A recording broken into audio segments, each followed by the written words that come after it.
ವಿವಾದಿತ ಇನಾಮು ದತ್ತಾತ್ರೇಯ ಬಾಬಾಬುಡನ್ ಸ್ವಾಮಿ ದರ್ಗಾದಲ್ಲಿ ಸಂಪೂರ್ಣ ಹಿಂದೂ ಪೀಠಕ್ಕಾಗಿ ಆಗ್ರಹಿಸಿ ಹಿಂದೂ ಸಂಘಟನೆಗಳು ದತ್ತ ಜಯಂತಿಯನ್ನು ನಡೆಸ್ತಾ ಇರುವಂಥದ್ದು. ಇದರ ಭಾಗವಾಗಿ ಇವತ್ತು ಚಿಕ್ಕಮಗಳೂರಿನ ನಗರದಲ್ಲಿ ಬೃಹತ್ ಶೋಭಾಯಾತ್ರೆ ನಡೆಯುತ್ತೆ. ಇದಕ್ಕಾಗಿ ಚಿಕ್ಕಮಗಳೂರಿನಲ್ಲಿ ಬಿಗಿ ಪೊಲೀಸ್ ಬಂದೋಬಸ್ತನ್ನು ಮಾಡಿಕೊಳ್ಳಲಾಗಿರುವಂಥದ್ದು. ಪ್ರಮುಖವಾಗಿ ಏನು ಚಿಕ್ಕಮಗಳೂರಿನ ಕಾಮಧೇನು ಗಣಪತಿ ದೇವಸ್ಥಾನದಿಂದ ಶೋಭಾಯಾತ್ರೆ ಆರಂಭವಾಗುತ್ತೆ. ಅದು ಹನುಮಂತಪ್ಪ ಸರ್ಕಲ್ ಮಾರ್ಗವಾಗಿ MG ರೋಡ್ ಮುಖಾಂತರ ಏನು ಆಜಾದ್ ಪಾರ್ಕ್ವರೆಗೂ ಆ ಶೋಭಾಯಾತ್ರೆ ನಡೆಯುತ್ತೆ. ಪ್ರಮುಖವಾಗಿ ಏನು ಕೋಮು ಸೂಕ್ಷ್ಮ ಜಿಲ್ಲೆ ಆಗಿರೋದ್ರಿಂದ ಕಾಫಿನಾಡಿನಲ್ಲಿ ಹೈ ಅಲರ್ಟನ್ನು ಕೂಡ ಘೋಷಣೆ ಮಾಡಿರುವಂಥದ್ದು. ಈಗ ಆಲ್ರೆಡಿ 5,000ಕ್ಕೂ ಅಧಿಕ ಪೊಲೀಸರನ್ನು ನಿಯೋಜನೆಯನ್ನು ಮಾಡಿರುವಂಥದ್ದು.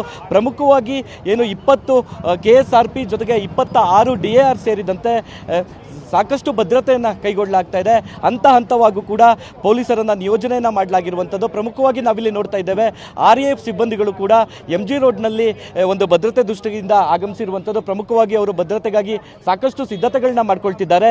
ಕಾಫಿನಾಡು ಚಿಕ್ಕಮಗಳೂರು ಅಂದರೆ ಅದು ಕೋಮು ಸೂಕ್ಷ್ಮ ಜಿಲ್ಲೆ. ಇಲ್ಲಿ ಚಿಕ್ಕ ವಿಷಯವೂ ಕೂಡ ಒಂದು ಫೈರ್ ಆಗುವಂಥ ಸಾಧ್ಯತೆಗಳೇ ಹೆಚ್ಚು. ಹಾಗಾಗಿ ಯಾವುದೇ ರೀತಿಯ ಚಿಕ್ಕ ಘಟನೆಗಳು ನಡೀಬಾರ್ದು ಅನ್ನೋ ನಿಟ್ಟಿನಲ್ಲಿ ಚಿಕ್ಕಮಗಳೂರಿನ ಪೊಲೀಸ್ ಇಲಾಖೆ ಹದ್ದಿನ ಕಣ್ಣನ್ನು ಇಟ್ಟಿರುವಂಥದ್ದು. ಪ್ರಮುಖವಾಗಿ ಸೂಕ್ಷ್ಮ ಮತ್ತು ಅತಿ ಸೂಕ್ಷ್ಮ ಜಿಲ್ಲೆ ಏನು ಪ್ರದೇಶಗಳಿದೆ ಅಲ್ಲಿ CC ಕ್ಯಾಮ್ರಾಗಳನ್ನು ಕೂಡ ಹಾಕಲಾಗಿರುವಂಥದ್ದು. ಡ್ರೋನ್ನ ಕಣ್ಗಾವಲಿನಲ್ಲಿ ಕಾಫಿನಾಡು ಇರುವಂಥದ್ದು. ಇನ್ನೇನು ಕೆಲವೇ ಗಂಟೆಗಳಲ್ಲಿ ಶೋಭಾಯಾತ್ರೆ ನಡೆಯುತ್ತೆ. ಈ ಶೋಭಾಯಾತ್ರೆಯಲ್ಲಿ 30,000ಕ್ಕೂ ಅಧಿಕ ಜನ ಭಾಗಿಯಾಗುವ ನಿರೀಕ್ಷೆ ಕೂಡ ಇದೆ. ಯಾವುದೇ ರೀತಿಯ ಅಹಿತಕರ ಘಟನೆಗಳು ನಡೀಬಾರ್ದು ಎಂಬ ನಿಟ್ಟಿನಲ್ಲಿ ಸಂಪೂರ್ಣ ಭದ್ರತೆಯನ್ನು ಕೈಗೊಳ್ಳಲಾಗಿದೆ.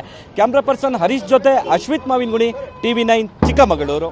ವಿವಾದಿತ ಇನಾಮು ದತ್ತಾತ್ರೇಯ ಬಾಬಾಬುಡನ್ ಸ್ವಾಮಿ ದರ್ಗಾದಲ್ಲಿ ಸಂಪೂರ್ಣ ಹಿಂದೂ ಪೀಠಕ್ಕಾಗಿ ಆಗ್ರಹಿಸಿ ಹಿಂದೂ ಸಂಘಟನೆಗಳು ದತ್ತ ಜಯಂತಿಯನ್ನು ನಡೆಸ್ತಾ ಇರುವಂಥದ್ದು. ಇದರ ಭಾಗವಾಗಿ ಇವತ್ತು ಚಿಕ್ಕಮಗಳೂರಿನ ನಗರದಲ್ಲಿ ಬೃಹತ್ ಶೋಭಾಯಾತ್ರೆ ನಡೆಯುತ್ತೆ. ಇದಕ್ಕಾಗಿ ಚಿಕ್ಕಮಗಳೂರಿನಲ್ಲಿ ಬಿಗಿ ಪೊಲೀಸ್ ಬಂದೋಬಸ್ತನ್ನು ಮಾಡಿಕೊಳ್ಳಲಾಗಿರುವಂಥದ್ದು. ಪ್ರಮುಖವಾಗಿ ಏನು ಚಿಕ್ಕಮಗಳೂರಿನ ಕಾಮಧೇನು ಗಣಪತಿ ದೇವಸ್ಥಾನದಿಂದ ಶೋಭಾಯಾತ್ರೆ ಆರಂಭವಾಗುತ್ತೆ. ಅದು ಹನುಮಂತಪ್ಪ ಸರ್ಕಲ್ ಮಾರ್ಗವಾಗಿ MG ರೋಡ್ ಮುಖಾಂತರ ಏನು ಆಜಾದ್ ಪಾರ್ಕ್ವರೆಗೂ ಆ ಶೋಭಾಯಾತ್ರೆ ನಡೆಯುತ್ತೆ. ಪ್ರಮುಖವಾಗಿ ಏನು ಕೋಮು ಸೂಕ್ಷ್ಮ ಜಿಲ್ಲೆ ಆಗಿರೋದ್ರಿಂದ ಕಾಫಿನಾಡಿನಲ್ಲಿ ಹೈ ಅಲರ್ಟನ್ನು ಕೂಡ ಘೋಷಣೆ ಮಾಡಿರುವಂಥದ್ದು. ಈಗ ಆಲ್ರೆಡಿ 5,000ಕ್ಕೂ ಅಧಿಕ ಪೊಲೀಸರನ್ನು ನಿಯೋಜನೆಯನ್ನು ಮಾಡಿರುವಂಥದ್ದು. ಪ್ರಮುಖವಾಗಿ ಏನು 20 KSRP ಜೊತೆಗೆ 26 DAR ಸೇರಿದಂತೆ ಸಾಕಷ್ಟು ಭದ್ರತೆಯನ್ನು ಕೈಗೊಳ್ಳಲಾಗ್ತಾ ಇದೆ.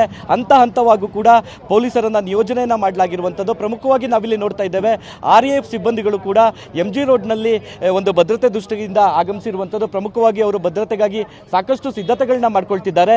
ಕಾಫಿನಾಡು ಚಿಕ್ಕಮಗಳೂರು ಅಂದರೆ ಅದು ಕೋಮು ಸೂಕ್ಷ್ಮ ಜಿಲ್ಲೆ. ಇಲ್ಲಿ ಚಿಕ್ಕ ವಿಷಯವೂ ಕೂಡ ಒಂದು ಫೈರ್ ಆಗುವಂಥ ಸಾಧ್ಯತೆಗಳೇ ಹೆಚ್ಚು. ಹಾಗಾಗಿ ಯಾವುದೇ ರೀತಿಯ ಚಿಕ್ಕ ಘಟನೆಗಳು ನಡೀಬಾರ್ದು ಅನ್ನೋ ನಿಟ್ಟಿನಲ್ಲಿ ಚಿಕ್ಕಮಗಳೂರಿನ ಪೊಲೀಸ್ ಇಲಾಖೆ ಹದ್ದಿನ ಕಣ್ಣನ್ನು ಇಟ್ಟಿರುವಂಥದ್ದು. ಪ್ರಮುಖವಾಗಿ ಸೂಕ್ಷ್ಮ ಮತ್ತು ಅತಿ ಸೂಕ್ಷ್ಮ ಜಿಲ್ಲೆ ಏನು ಪ್ರದೇಶಗಳಿದೆ ಅಲ್ಲಿ CC ಕ್ಯಾಮ್ರಾಗಳನ್ನು ಕೂಡ ಹಾಕಲಾಗಿರುವಂಥದ್ದು. ಡ್ರೋನ್ನ ಕಣ್ಗಾವಲಿನಲ್ಲಿ ಕಾಫಿನಾಡು ಇರುವಂಥದ್ದು. ಇನ್ನೇನು ಕೆಲವೇ ಗಂಟೆಗಳಲ್ಲಿ ಶೋಭಾಯಾತ್ರೆ ನಡೆಯುತ್ತೆ. ಈ ಶೋಭಾಯಾತ್ರೆಯಲ್ಲಿ 30,000ಕ್ಕೂ ಅಧಿಕ ಜನ ಭಾಗಿಯಾಗುವ ನಿರೀಕ್ಷೆ ಕೂಡ ಇದೆ. ಯಾವುದೇ ರೀತಿಯ ಅಹಿತಕರ ಘಟನೆಗಳು ನಡೀಬಾರ್ದು ಎಂಬ ನಿಟ್ಟಿನಲ್ಲಿ ಸಂಪೂರ್ಣ ಭದ್ರತೆಯನ್ನು ಕೈಗೊಳ್ಳಲಾಗಿದೆ. ಕ್ಯಾಮ್ರಾ ಪರ್ಸನ್ ಹರೀಶ್ ಜೊತೆ ಅಶ್ವಿತ್ ಮಾವಿನಗುಣಿ, TV9 ಚಿಕ್ಕಮಗಳೂರು.